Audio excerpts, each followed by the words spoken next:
Hello दोस्तों, स्वागत है आपका मेरे YouTube चैनल परीक्षा प्लान में। तो आज की वीडियो में 2013 वाला पेपर सॉल्व करेंगे, यानी 2013 में जो साइंस के प्रश्न पूछे गए थे उन प्रश्नों को हल करेंगे। ये पेपर है जुलाई 2013 में वाला। इसके पहले वाले पेपर को सॉल्व कर चुके हैं, यानी 2012 वाला जो पेपर है उसके साइंस के प्रश्न को हल कर चुके हैं इसके पहले वाले वीडियो में। तो आज ये 2013 वाला पेपर है, इसमें साइंस के प्रश्नों को हल करेंगे। तो चलिए वीडियो को शुरू करते हैं। यदि आप चैनल पर नए हैं तो चैनल को सब्सक्राइब कर लीजिए। तो पहला प्रश्न है, रसोई घर के कचरे को खाद में परिवर्तित करने के कुछ चरण जो सही क्रम में नहीं है नीचे दिए गए हैं। The steps required for the conversion of kitchen garbage into a manure are given below in a jumbled form.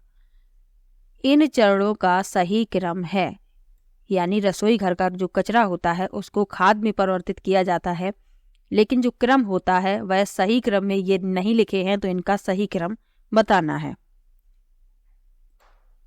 तो रसोई घर के कचरे को खाद में परिवर्तित करने के लिए सबसे पहले क्या करना होगा, एक गड्ढा करना है और गड्ढे की तली में रेत की परत बिछाकर ढक दीजिए। अब क्या करना है, ये हो गया पहला स्टेप, पहले नंबर पर यही करना है। ये हो गया पहला। अब क्या करना है, कचरे को गड्ढे में डालना है। ये हो गया दूसरा। उसके बाद क्या करना है, गड्ढे में केंचुए डालिए। अब गड्ढे में केंचुए डालना है और सबसे अंत में गड्ढे को घास अथवा टाट के बोरे से पोला रखकर ढकिए। तो ये क्रम है, यानी BADC ये क्रम है। इस क्रम में तीसरा विकल्प सही है, BADC सी विकल्प इसमें सही है। अगला प्रश्न देखते हैं। अगला प्रश्न है, दो जीव सबसे अच्छे मित्र हैं और साथ साथ रहते हैं। इनमें से एक आवास, जल तथा पोषक तत्व प्रदान करता है, जबकि दूसरा भोजन बनाता है एवं प्रदान करता है। जीवों के इस प्रकार के संबंध को कहते हैं। Two organisms are best friends and live together. One provides shelter, water and nutrients, while the other prepares and provides food. Such an association of organisms is termed as। पहला विकल्प है स्वपोषण, दूसरा विकल्प है परजीविता, तीसरा विकल्प है विषम पोषण और चौथा विकल्प है सहजीवन। तो इस प्रश्न के लिए चौथा विकल्प सही है, सहजीवन। चौथा विकल्प सही है, सिम्बियोसिस, जिसे सहजीवन कहते हैं। तो दो जीव जब साथ साथ रहते हैं, इनमें से एक आवास, जल तथा पोषक तत्व प्रदान करता है और दूसरा भोजन बनाता है और भोजन प्रदान करता है, तो ऐसा संबंध जो है सहजीवन या सहजीविता कहलाता है। अब जो तीन और विकल्प लिखे हैं इनके बारे में भी जान लीजिए। स्वपोषण क्या होता है, पोषण की वह विधि जिसमें जीव सरल पदार्थों से भोजन बनाते हैं स्वपोषी कहलाते हैं, और यह क्रिया स्वपोषण कहलाती है। पौधे जो हैं वह स्वपोषी होते हैं, यानी अपना भोजन स्वयं बनाते हैं। परजीविता क्या है, तो ऐसे जीव जो भोजन प्राप्त करने के लिए अन्य जीवों पर निर्भर रहते हैं परजीवी कहलाते हैं, और पोषण के इस तरीके को परजीविता कहते हैं। विषम पोषण क्या है, जो पशु और जानवर होते हैं, ये जानवर जो हैं पशु हैं, ये क्या करते हैं, अपने भोजन को दूसरे पौधों से ग्रहण करते हैं, तो ये विषम पोषी होते हैं और यह भोजन प्राप्त करने की यह क्रिया है विषम पोषण कहलाती है। तो इनके बारे में भी जानना आवश्यक है। अगला प्रश्न है, आहार नाल में निगला गया भोजन नीचे की ओर गति करता है क्योंकि। In the alimentary canal, the swallowed food moves downwards because of। पहला विकल्प है ग्रास नली की भित्ति की पेशियां संकुचन करती हैं। दूसरा विकल्प है भोजन के साथ लिया गया तरल पदार्थ प्रवाहित होता है। तीसरा विकल्प है गुरुत्वीय बल लगता है और चौथा है हष्ट-पुष्ट जीव भोजन को नीचे जाने के लिए बल प्रदान करती है। तो इस प्रश्न के लिए पहला विकल्प सही है, ग्रास नली यानी ग्रस्का की भित्ति की पेशियां संकुचन करती हैं। The contraction of muscles in the wall of food pipe. Grass नली या ग्रस्का का कार्य क्या होता है? ये मुख से भोजन को आमाशय तक ले जाती है, ये बात भी याद रखनी है। और इसकी जो भित्ति होती है, भित्ति की पेशियां होती हैं, वे संकुचन करती हैं, इसीलिए जो निगला हुआ भोजन है वह नीचे की ओर गति करता है। अगला प्रश्न है, मेढक तथा केंचुआ दोनों अपनी त्वचा से श्वसन करते हैं, यही कारण है कि इन दोनों जीवों की त्वचा होती है। Frogs and earthworms breathe through their skin because of which the skin of both the organisms is। पहला विकल्प है शुष्क एवं रुक्ष, दूसरा है शुष्क एवं श्लेष्मीय, तीसरा है आर्द्र एवं रुक्ष और चौथा है आर्द्र एवं श्लेष्मीय। तो इस प्रश्न के लिए चौथा विकल्प सही होगा, आर्द्र एवं श्लेष्मीय, मॉइस्ट एंड स्लाइमी। चौथा विकल्प इसमें सही है। मेढक और केंचुआ जो होते हैं वह अपनी त्वचा से श्वसन करते हैं, ये बात याद रखना है। इसके अलावा मछली जो है गलफड़ों से सांस लेती है और कॉकरोच जो है श्वास रंध्रों के माध्यम से सांस लेते हैं, तो ये भी याद रखना है। और इनकी त्वचा जो है आर्द्र एवं श्लेष्मीय होती है, मॉइस्ट एंड स्लाइमी होती है, यही कारण है कि ये अपनी त्वचा से श्वसन करते हैं।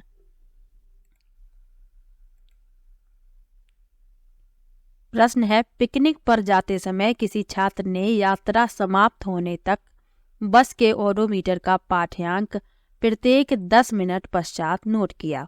अंत में उसने इन पाठ्यांकों को नीचे दर्शाई सारणी में लिखा।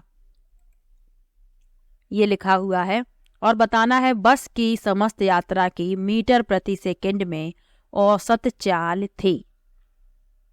तो जो अंतिम पाठ्यांक है यानी लास्ट रीडिंग है जो, और जो प्रथम पाठ्यांक है पहली रीडिंग है, तो इसमें से पहले वाले को घटाना है, इससे दूरी निकल के आएगी।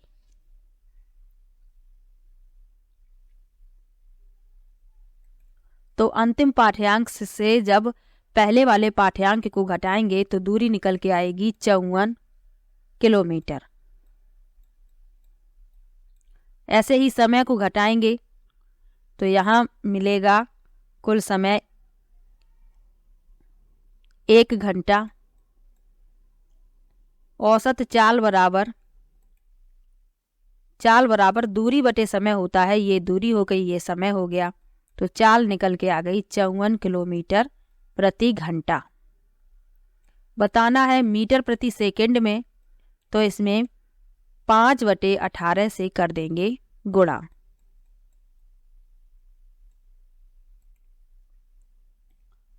अठारह से 54 को काट देंगे 3 बार और 3×5=15, यानी बस की औसत चाल निकल के आएगी 15 मीटर प्रति सेकंड। पहला विकल्प इसमें सही है, पहला विकल्प सही होगा।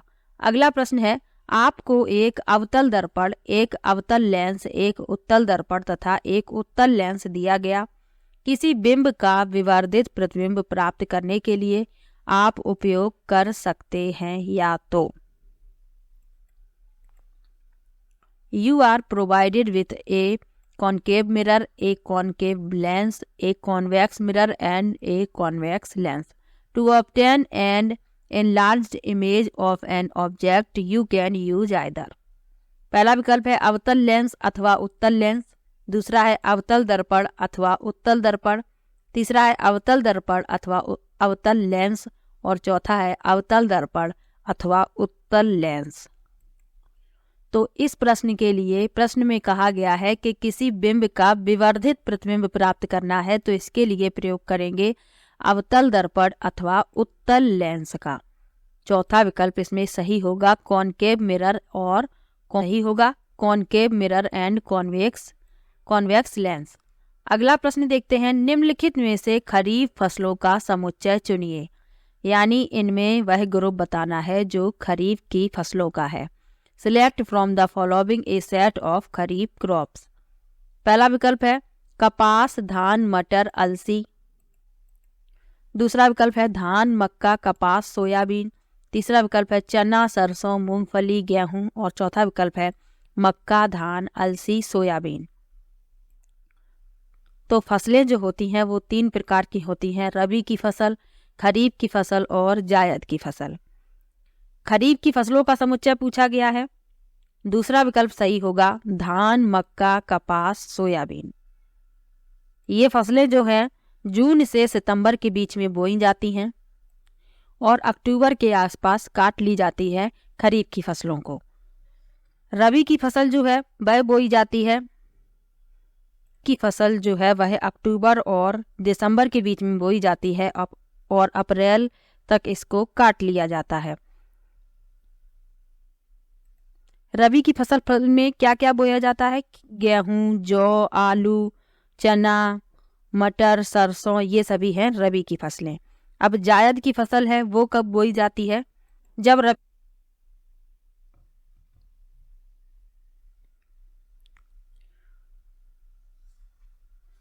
तो रबी की फसल काटने के बाद जायद की फसल बोई जाती है और इसमें सब्जियां उगाई जाती हैं, लौकी, तोरई, भिंडी, इसके अलावा खरबूज, तरबूज, खीरा, ये सब जायद की फसल में उगाए जाते हैं। अगला प्रश्न देखते हैं, लिखा है फसली पौधों पर खरपतवार के प्रभाव के विषय में नीचे दिए गए कथनों का अध्ययन कीजिए। Study the following statement about the effects of weeds on the crop plant. इनमें जो सही कथन है वह बताने हैं। तो पहला लिखा है ये फसली पौधों की आरोग्य वृद्धि में सहायता करते हैं। दूसरा है ये कटाई में बाधा उत्पन्न करते हैं। तीसरा है ये पादप की वृद्धि को प्रभावित करते हैं। और चौथा है ये फसली पादपों से जल, पोषकों तथा प्रकाश के लिए प्रतिस्पर्धा करते हैं। तो इसमें जो सही है वह बताना है। ये फसली पौधों की आरोग्य वृद्धि में सहायता करते हैं, ये गलत है, बाकी सभी सही हैं। ये कटाई में भी बाधा उत्पन्न करते हैं, ये पौधे की वृद्धि को प्रभावित करते हैं, ये फसली पादपों से जल, पोषकों, स्थान तथा प्रकाश के लिए प्रतिस्पर्धा करते हैं, यानी BCD सही है। तीसरा विकल्प इसका उत्तर होगा। अगला प्रश्न देखते हैं। अगला प्रश्न देखने से पहले ये जान लीजिए कि खरपतवार जो है वह क्या होते हैं। तो ये फसल के साथ साथ अपने आप ही उग आते हैं और जो है पौधे की वृद्धि को प्रभावित करते रहते हैं। खरपतवार को निकालना निराई कहलाता है, ये बात भी याद रखनी है। कभी कभी ये जहरीले भी होते हैं, तो ये भी याद रखना है। इन्हें उगाया नहीं जाता, ये फसल के साथ स्वयं ही उगाते हैं।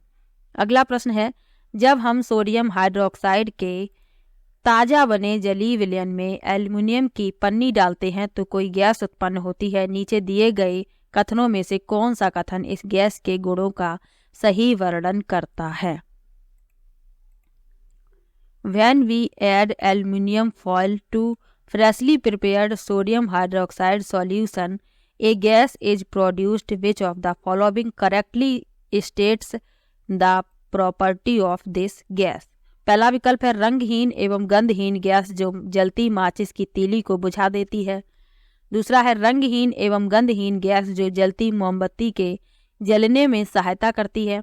तीसरा है तीक्ष्ण गंध वाली भूरे रंग की गैस। और चौथा है रंगहीन एवं गंधहीन गैस जो जलती माचिस की तीली नजदीक लाने पर पॉप ध्वनि उत्पन्न करती है। तो इस प्रश्न के लिए चौथा विकल्प सही होगा, रंगहीन एवं गंधहीन गैस जो जलती माचिस की तीली नजदीक लाने पर पॉप ध्वनि उत्पन्न करती है। चौथा विकल्प इसमें सही होगा। अगला प्रश्न है, नीचे दिए गए ऑक्साइडों में से किसका जलीय विलयन नीले लिटमस का रंग लाल कर देगा? एक्यूएस solution of which of the following oxides will change the color of blue litmus to red? पहला विकल्प है कॉपर ऑक्साइड, दूसरा विकल्प है आयरन ऑक्साइड, तीसरा विकल्प है मैग्नीशियम ऑक्साइड और चौथा विकल्प है सल्फर डाइऑक्साइड।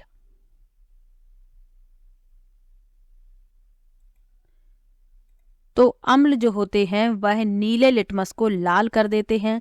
अम्लीय विलयन होगा सल्फर डाइऑक्साइड, चौथा विकल्प इसमें सही होगा।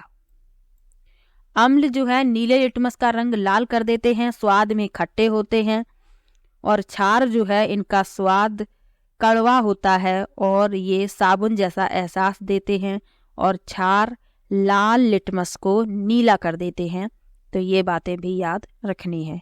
अगला प्रश्न है, निम्नलिखित में से कौन सा समाप्त होने वाले प्राकृतिक संसाधनों का युगल है?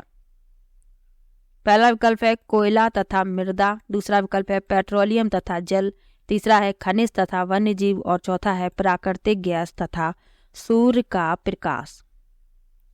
समाप्त होने वाला पूछा गया है, तीसरा विकल्प सही होगा, खनिज तथा वन्यजीव, मिनरल्स एंड वाइल्ड लाइफ। अगला प्रश्न है, विशेष क्षेत्रीय स्पीसीज के विषय में नीचे दिए गए कथनों में से कौन सा कथन सत्य है? Which of the following statement is true about endemic species? पहला विकल्प है अपने आवास के नष्ट होने का इन पर कोई प्रभाव नहीं होता, दूसरा है ये केवल चिड़ियाघरों एवं वानस्पतिक उद्यानों में पाई जाती हैं, तीसरा है ये केवल विशिष्ट आवासों में ही पाई जाती हैं और चौथा है विशेष क्षेत्रीय स्पीसीज कभी भी संकटापन्न नहीं हो सकती। तो इस प्रश्न के लिए तीसरा विकल्प सही होगा, ये केवल विशिष्ट आवास में ही पाई जाती हैं। तो विशेष क्षेत्रीय स्पीसीज किसे कहते हैं कि वे स्थानिक प्रजातियां, पौधों और जीवों की ये प्रजातियां होती हैं जो विशेष रूप से किसी विशेष क्षेत्र या विशिष्ट आवास में पाई जाती हैं। तो ये कहलाती हैं विशेष क्षेत्रीय स्पीसीज। अगला प्रश्न देखते हैं, नीचे दिए गए युगलों में से कौन सा युगल लक्षणों की आनुवांशिकता से संबंधित है? पहला विकल्प है क्रोमोसोम तथा जीन, दूसरा विकल्प है क्रोमोसोम तथा माइटोकॉन्ड्रिया, तीसरा विकल्प है कोशिका झिल्ली तथा कोशिका भित्ति और चौथा विकल्प है कोशिका झिल्ली तथा क्लोरोप्लास्ट। तो इस प्रश्न के लिए पहला विकल्प सही होगा, क्रोमोसोम तथा जीन। क्रोमोसोम यानी गुणसूत्र और jeans.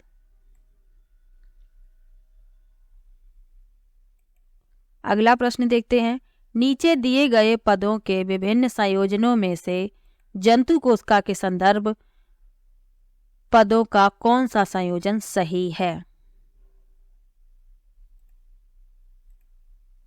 Out of the different combinations of terms given below, the correct combination of terms with reference to an animal cell is। तो जंतु कोशिका के संदर्भ में पूछा गया है, तीसरा विकल्प सही होगा, कोशिका झिल्ली, क्रोमोसोम, राइबोसोम और mitochondria. Cell membrane, chromosome, ribosome और माइटोकॉन्ड्रिया, तीसरा विकल्प इसमें सही होगा। कोशिका भित्ति जो है वह जंतु कोशिका में नहीं पाई जाती, तो जिसमें कोशिका भित्ति लिखा है वह वैसे ही गलत हो जाएगा। इसमें कोशिका भित्ति लिखा है, इसमें कोशिका भित्ति लिखा है, ये भी गलत। इसके अलावा क्लोरोप्लास्ट भी नहीं पाया जाता यानी हरित लवक, इसीलिए ये तीनों गलत। तीसरा विकल्प इसमें सही हो जाएगा। अगला प्रश्न देखते हैं, नीचे दिए गए जनन से संबंधित पदों के समुच्चय पर विचार कीजिए। Consider the following sets of reproductive terms. पहला विकल्प है शुक्राणु, अंडवाहिनी, अंड, गर्भाशय।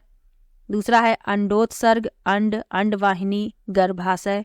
तीसरा है शुक्राणु वृषण, शुक्राणु नलिका, शिशन। और चौथा विकल्प है ऋतुस्राव, अंड, अंडवाहिनी और गर्भाशय। इनमें सही संयोजन के समुच्चय हैं। तो इसमें ए को छोड़कर बाकी तीनों सही हैं। बी सी डी यानी दूसरा विकल्प इसमें सही होगा।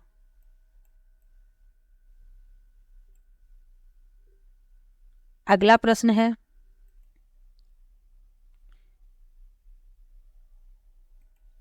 टैडपोल के कायांतरण के लिए जल में निम्नलिखित में से किस तत्व की उपलब्धता आवश्यक है?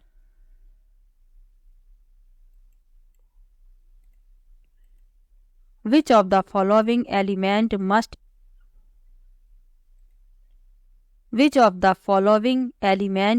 be available in water for the metamorphosis of tadpoles? तो टैडपोल क्या होते हैं? मेढक के बच्चे समझ लीजिए। ये जब मेढक अंडे के बाद मेढक अंडा देता है, अंडे जब विकसित होते हैं तो वह टैडपोल बनते हैं। तो ये जो मेढक के बच्चे होते हैं इन्हें ही टैडपोल कहा जाता है। पहला विकल्प है क्लोरीन, दूसरा विकल्प है ब्रोमीन, तीसरा विकल्प है सल्फर और चौथा विकल्प है आयोडीन। तो इस प्रश्न के लिए चौथा विकल्प सही है, आयोडीन। टैडपोल के कायांतरण के लिए जल में आयोडीन की उपलब्धता आवश्यक है। ये पेडागोजी के प्रश्न हैं, इनको बाद में सॉल्व करेंगे। और भी प्रश्न इसमें हैं साइंस के, एनसीईआरटी से जो पूछे गए हैं। तो ये एक और प्रश्न है, लिखा है खाद्य पदार्थ में प्रोटीन की उपस्थिति का परीक्षण करने के कुछ चरण नीचे दिए गए हैं। ये चरण सही क्रम में नहीं है, तो इनको सही क्रम में लगाना है। इन चरणों का सही क्रम है, given below are the steps to test the presence of protein in a food item, these steps are not in a correct sequence. तो इनको सही क्रम में लगाना है। तो सबसे पहले क्या करना है, परीक्षण किए जाने वाले खाद्य पदार्थ का पाउडर अथवा पेस्ट बनाइए। ये पहला चरण है, पहला स्टेप से यही होगा। उसके बाद क्या करना है, खाद्य पदार्थ का कुछ भाग परख नली में लेकर इसमें 10 बूंद जल डालिए और परख नली को हिलाइए। ये दूसरा चरण है। उसके बाद इसमें 2 बूंद कॉपर सल्फेट विलयन की डालिए। ये तीसरा और ये चौथा। तो BADC यानी कि दूसरा विकल्प इसमें सही होगा।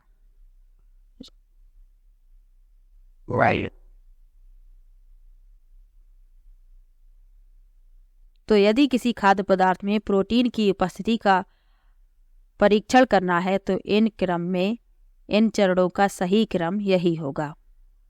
अगला प्रश्न देखते हैं, लिखा है नीचे दिए गए कौन से पद किसी पुष्प के मादा भाग को संगठित करते हैं? तो पुष्प के मादा भाग बताना है। तो इसमें दूसरा विकल्प सही होगा, वर्तिकाग्र, अंडाशय एवं वर्तिका। ये पुष्प के मादा भाग हैं।